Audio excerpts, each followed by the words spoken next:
What's up, ladies and gentlemen? Welcome back to the channel. It's your boy Light 'em Up Lou. Welcome to Light 'em Up Lou TV. And today we're gonna do this review on the Spider-Man 2 update. Was supposed to drop March 7th.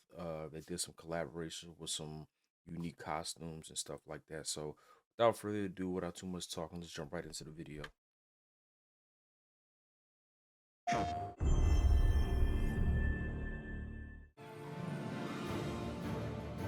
Hey everybody, I'm Ted Price, president and founder of Insomniac Games.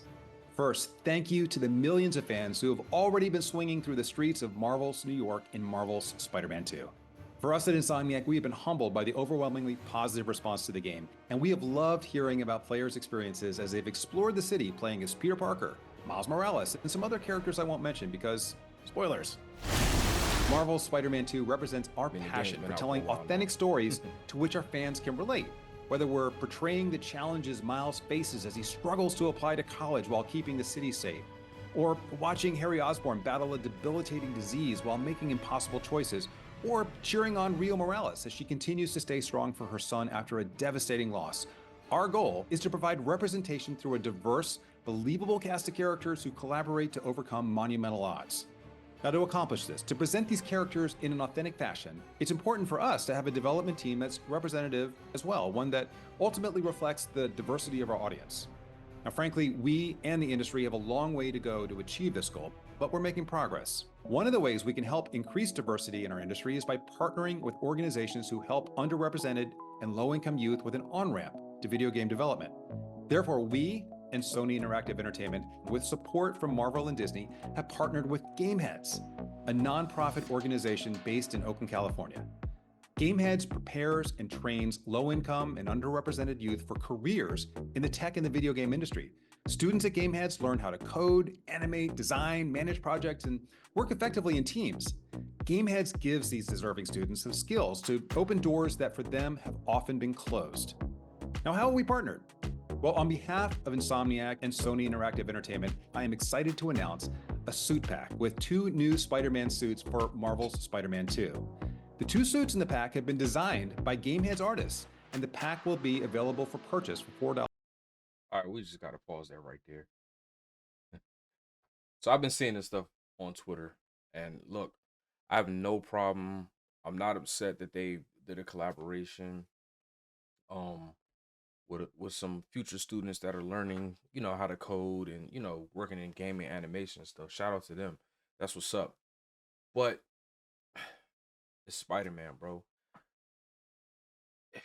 They look like something out of, what's the movie with Kid and Play? I can't even think of it right now because I'm so stunned right now. But this looked like something out of that, you know what I'm saying? Out of House Party. You know what I'm saying? Like this is something Kid and Play was rocking back in the day in the 80s, early 90s type thing. And I'm not against collaborations and collaborators doing something unique for the people that help work on the game for future content. 2 suit pack will be available March 7th. Like I said, the updates coming out. Then Fly and Fresh suit pack includes Fly suit for Peter, Fresh suit for Miles, 10 photo mode stickers, 2 photo mode frames.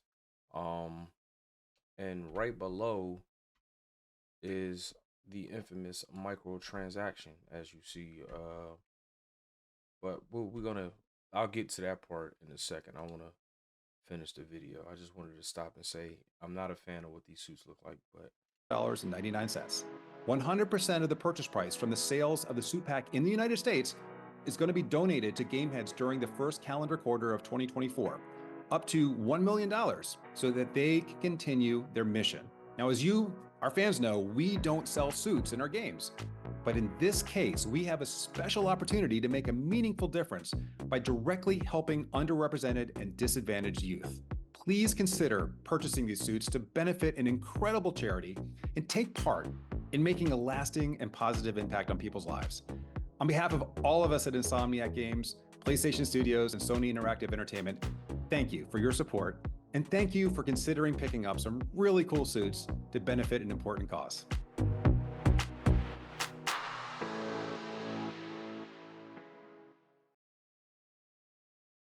so again, I'm not against supporting, for a good cause. I enjoy the gaming community. I enjoy, new content.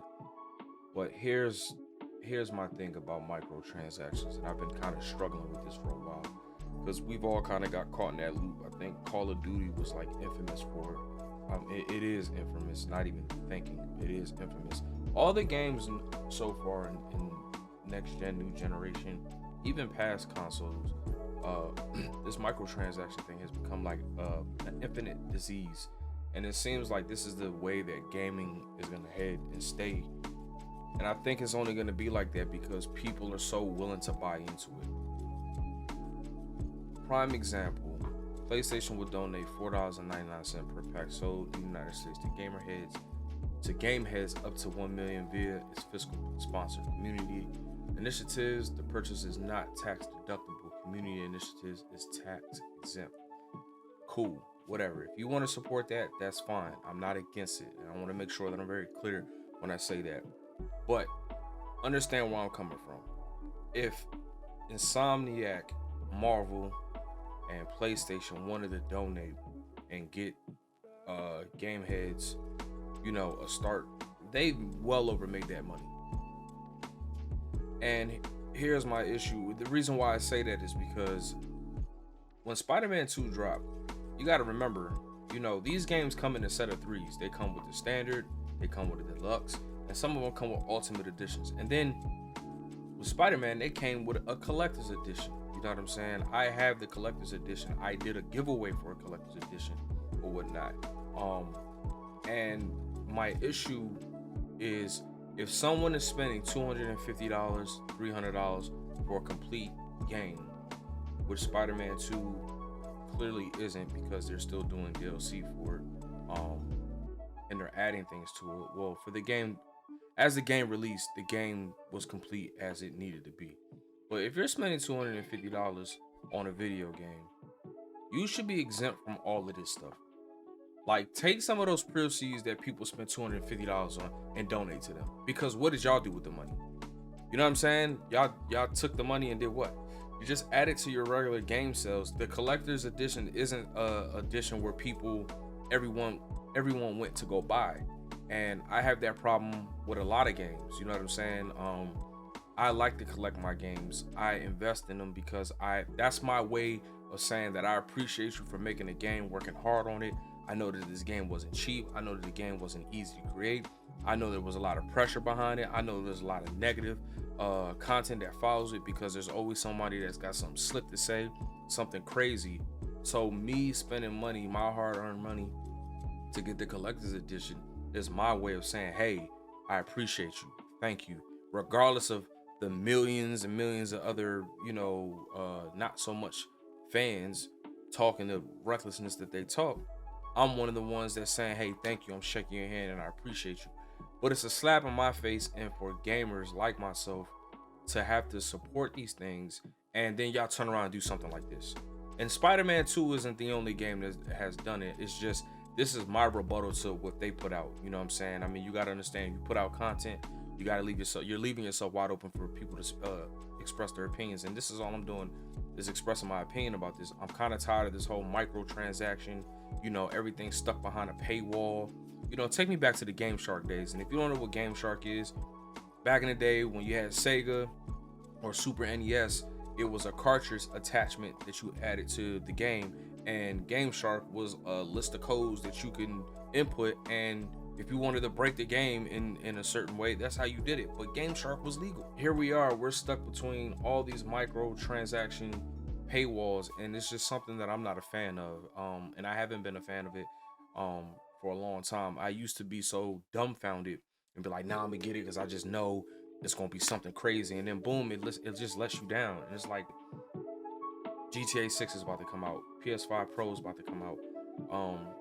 Can you imagine limitless amounts of microtransactions that's gonna come with games like that? So I'm looking to buy the game at its most expensive price, collector's edition or not, so that I can somewhat feel like you're giving me something.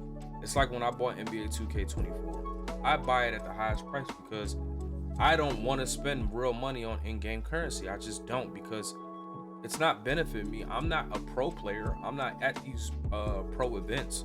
You know what I'm saying? I'm not at these pro events trying to make money off of it and make millions of dollars. I mean, do this as a recreational thing. I like to make content. I like to put my opinion out there in the gaming community, period. You know what I'm saying? I've been a gamer since I was 5-6 years old, bro. You know what I'm saying? And now that we have a platform to do things that we're doing now, I just like to express the fact that microtransaction is killing us. It's killing us, and it's taking the fun out of enjoying these and making me want to go back and play them.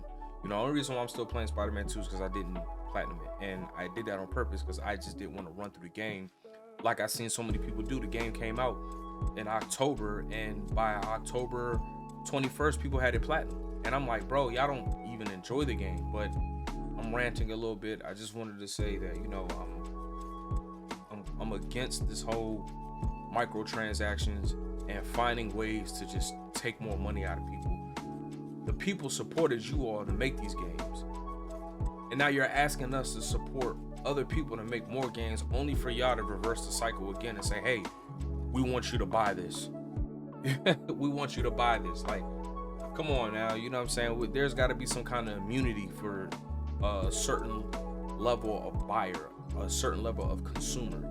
If you buy the standard game, of course, hit with all kinds of microtransactions, and I'm in agreement with that, because if you want the game beyond what it first came out with, tough shit, bro. You gonna have to do that.